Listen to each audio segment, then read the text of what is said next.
What is going on, guys? This is Student Investor. In today's video, I'm going to be doing a little update video about my Apple call options because recently Apple's been taking off. Morgan Stanley has recently upped their price target for Apple. Apple is sitting at $179, and the last time I made an option video was about 2 weeks ago, and in 2 weeks time I nearly doubled the gain from my last video. So I did a video about 5 months ago explaining why I spent why I invested $5,000 into purchasing Apple L.E.A.P contracts. If you don't know, L.E.A.P contracts are long-term equity positions. What they are is that when you purchase a contract with a very long expiration date, especially when you're buying a contract, you are buying what is a call option. A call option means that you expect the stock to go up, and when you buy one of these contracts, each contract is like you buying 100 shares of the underlying stock. In my case, I bought 100 shares of Apple. When I buy one contract of Apple, it's like saying I'm owning 100 shares of Apple for whatever period of time. So what I did, I bought 3 contracts, and with expiration dates, they don't expire until like 2 more years. And basically for those 2 years is as if I own 300 shares of Apple without having to go on the public market and purchase 300 shares of Apple, because obviously that's very expensive. If Apple's trading at $179 now, imagine buying 3,000 shares of that. That'd be like around 54 grand. I don't have 54 grand laying around, and most of you don't either. So this is why options are a great way to get into long-term positions with a lot less capital. So that's the point of options. They're a leverage asset. But I wouldn't recommend options if you're a complete beginner, because it's very easy to do something wrong, and you really need to understand what you're doing. As with anything that goes with investing, that goes with anything you do in life. Don't do it if you don't understand it, pretty much. But honestly, if you invested for a year straight and then you start watching some videos on options, you kind of will get the hang of it. But you just have to experiment. That's kind of how I learned. But guys, on screen in front of me, as you can see down there, my total return for this contract, keep in mind I still have 2 years on this thing, is $10,000, 635. No, yeah, nearly 10.6 grand is my total gain for this contract, and I still have a long time for this to grow. Of course, that is a lot of money, but because I believe in Apple and I believe that their business is strong enough to grow, and they grow their revenues, and they seem to do it every year, and everybody just buys the iPhone every year, and they come out with a new product, and it's just like a constant cycle of people recycling their products. Of course, Apple's going to make money, and of course people are going to put their money into a business that works, because people like returns, and so do I. But that type of return is incredible.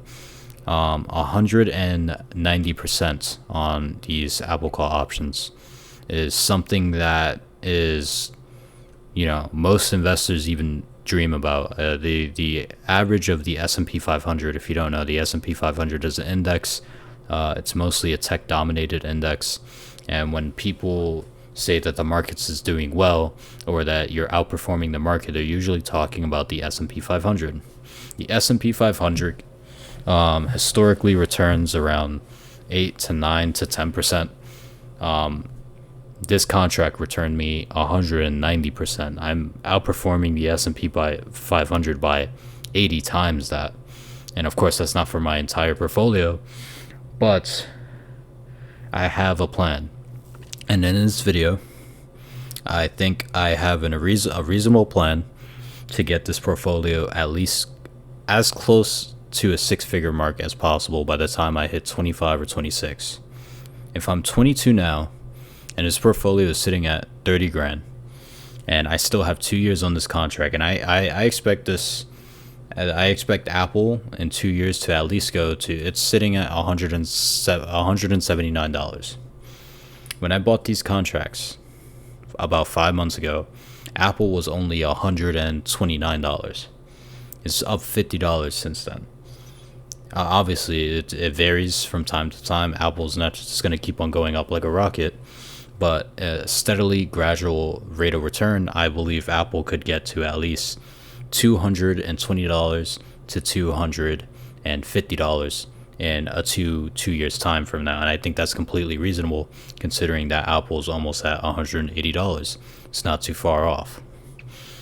If you go and check the chart, right, I inputted all the information for this very same option so you could see exactly what I will return if Apple makes it to $250, which is my price target. That is the price at which I will, if Apple hits that price target before the option expires, honestly, that's is my signal to jump ship. That's probably my signal to sell, because that's a reasonable amount of money. And if you could see on chart, if Apple does hit $250, my gain would be 32 grand. I would have made 32 grand if Apple hits $252.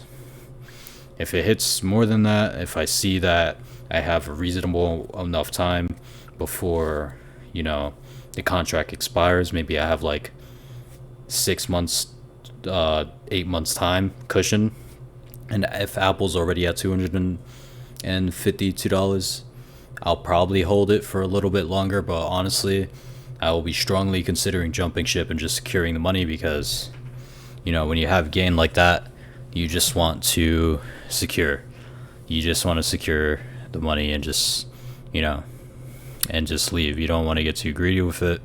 And of course, I'm extremely happy that it's outperforming everything that I have in my portfolio, and this is literally one of the largest gains I've ever made in my portfolio to date. I haven't made this much money in a while.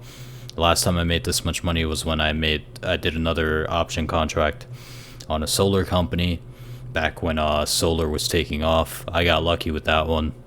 I made like 5 grand from this one, but this one's 10 grand. I've never made a 5-figure gain ever. This is my first time ever making a 5-figure gain on any stock, any security. No crypto has ever made me this. So that's that. But back to the plan. I said by the time I'm 25 to 26, I am strongly considering my options as to how I could grow this portfolio even more.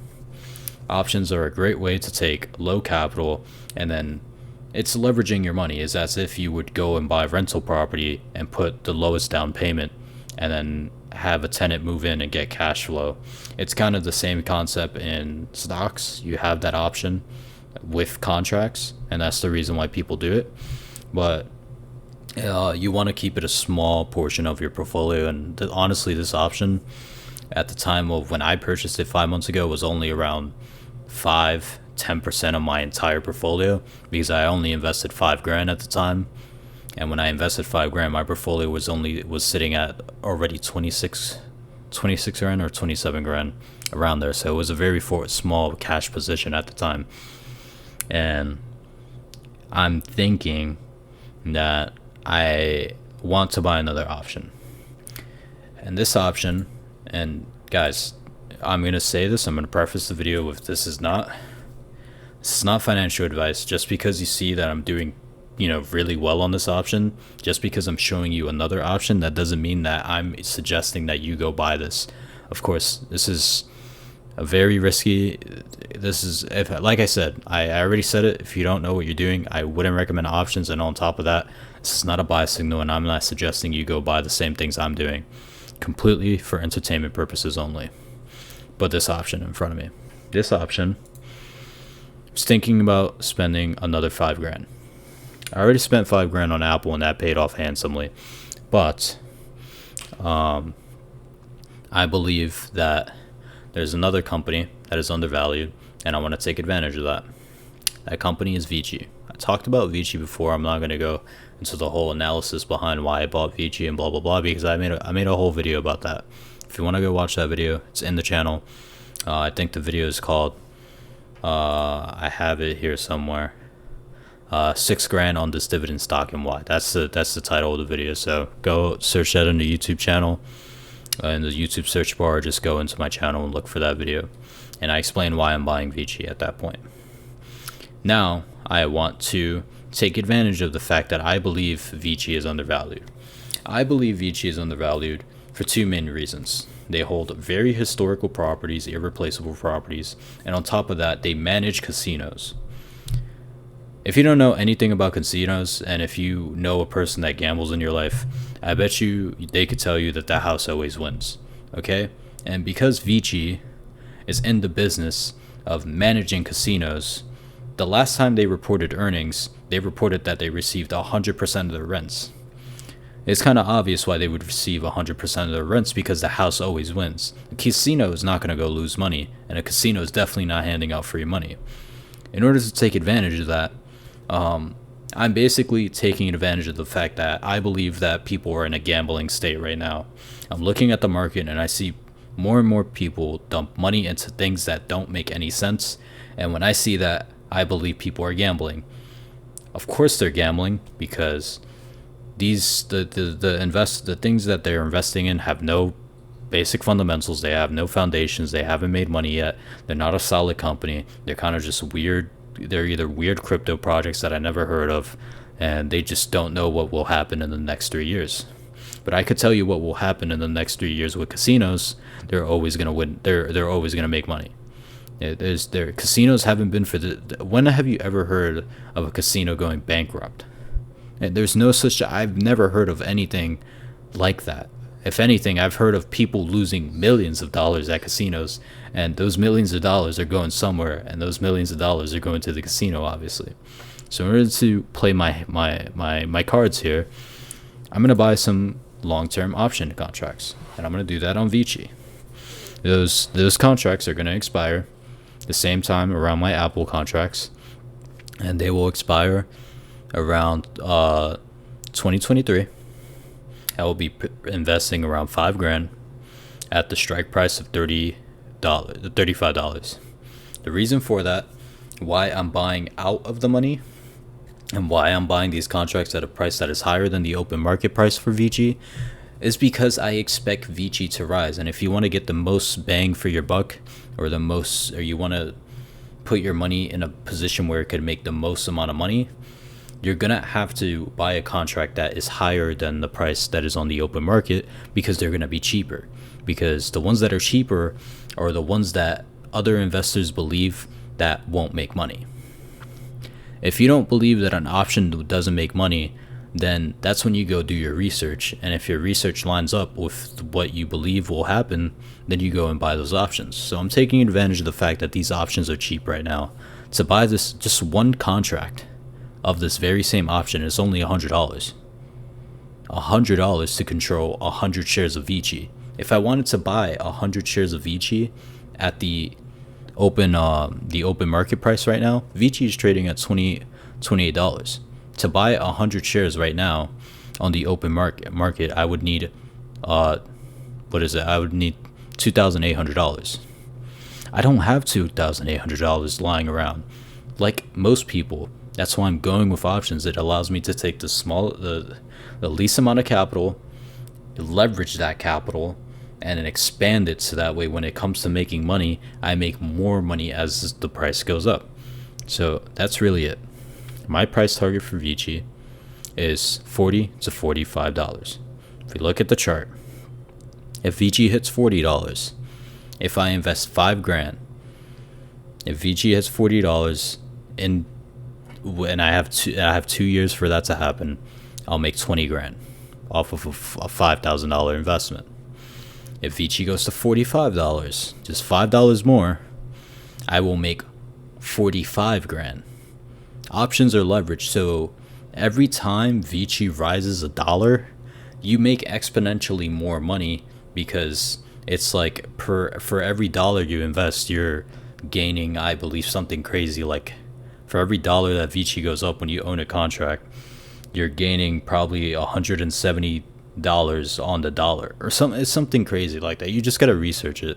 I can't explain it because it's an advanced topic. I don't really want to misinform you guys.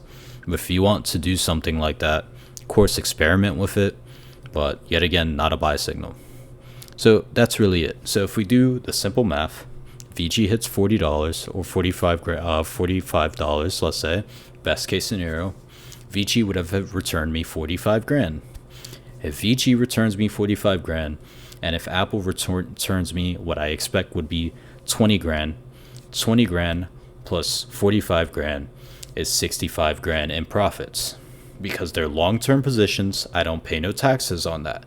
Because I keep that. Long-term capital gains tax is amazing because you pay 0% of your earnings when you're low income. That's why it's beneficial for when you're low income to invest, because you're supposed to invest, okay? First of all, you're supposed to invest, but when you're low income, you're really rewarded when you hold things for the long term, and you got to take advantage of that.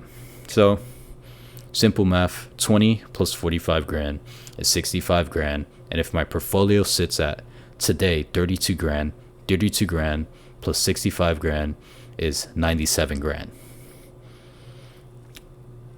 I think that's entirely possible by the time I'm turned 26. If I do what I say today, this is why I'm making this video, so that way I could remind myself that this is what I'm going to do.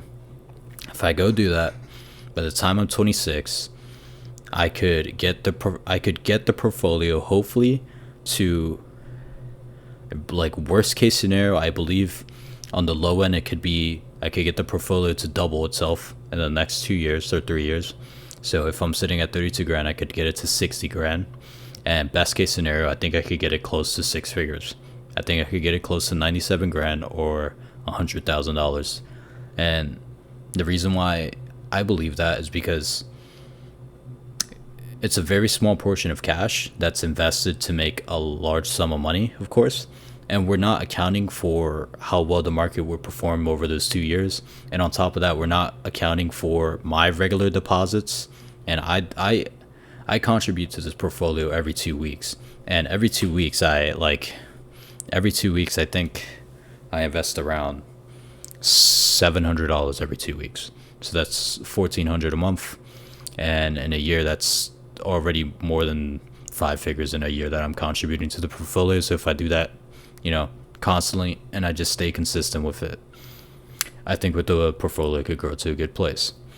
And the reason why I'm doing that now is because I have goals. I want to put myself in a position where I could either have the ability to purchase property or have the ability to purchase property for myself, whether I want to live in it, whether I want to rent in it, whatever the choice may be.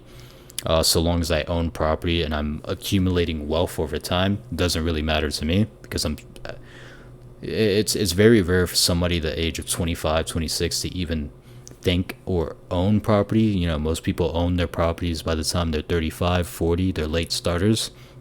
But if you do everything right, I think if you stay consistent, I think it's very possible.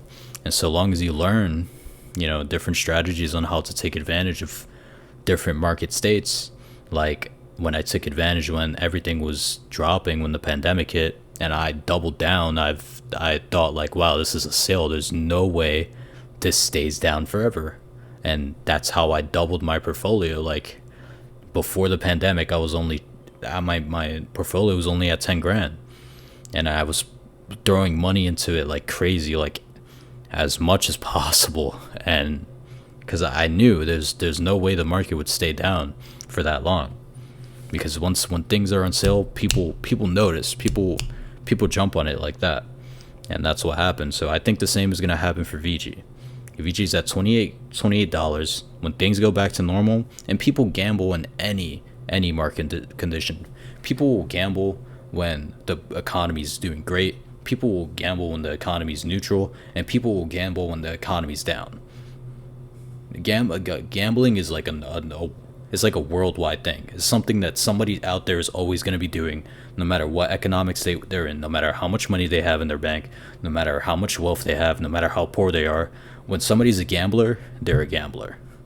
Simple as that. And I just want to take advantage of the fact that I believe people are doing stupid things with their money, and I'm going to profit in a way that is more smart and a way that is safer to do so. So that's about it. That's the end of this video.